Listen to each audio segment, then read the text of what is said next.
Insurance program from the Hartford. 1-800-203-6854. Why wait?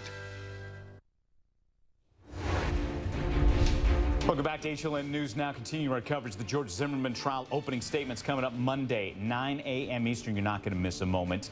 And we know that this trial is putting Sanford, Florida in the spotlight, in the center of the media spotlight. And we want to know, how are the people in the community reacting to this? Everything's from specifics of the case that we're all digesting to the larger issues. And are they even talkative about the case? Want to welcome in HLN Contributor, political science professor, Jason Johnson. Jason, good to see you, by the way.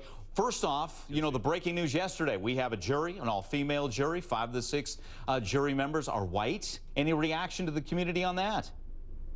Yeah, I was actually in the Goldsboro part of town, which is the historic black community in Sanford, and most people were happy. I don't think a lot of people understand. There's some real fear out here of backlash from the white community if George Zimmerman is convicted. And I spoke to several people who are saying, look, if Zimmerman is convicted by a mostly white female jury, at least there won't be so much backlash on the black community. So people seem to be pretty happy. What kind of backlash are they fearing?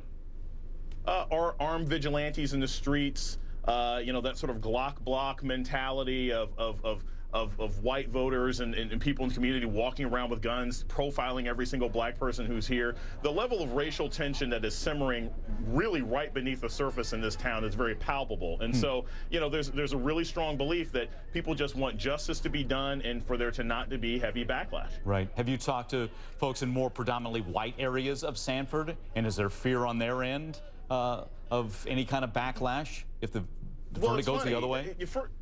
It's not as extreme.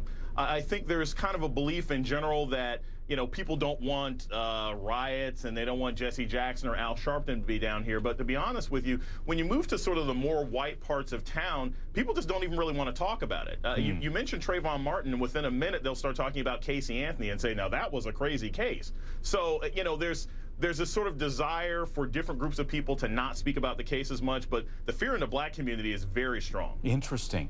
I mean, are people open to talking to you about it? I mean, you're going there, you're gauging the pulse of people on all sides. And is it, as you just mentioned, some want to talk and some don't?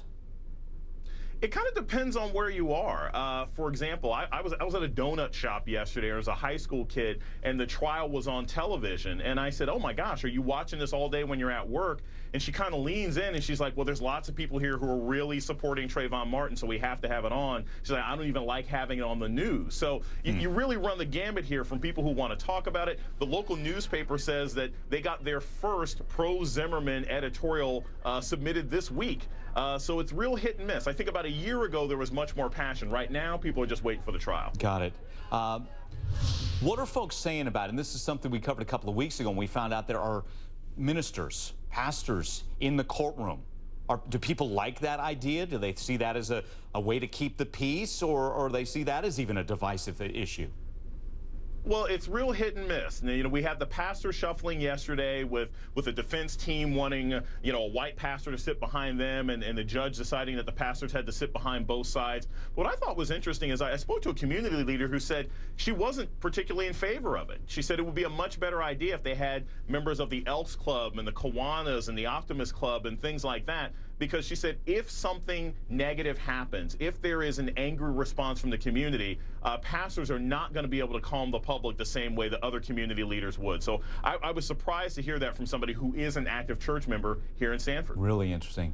Fascinating stuff, Jason. Thanks again. We'll check back with you in a little bit as we gauge community reaction. We're gauging your reaction as well. I'm taking your calls, 1-877-TEL-HLN, and we're also getting the reaction of 3 fathers and sons from different races, African-American, white, Hispanic. How are they taking this all in? We'll talk to them when we come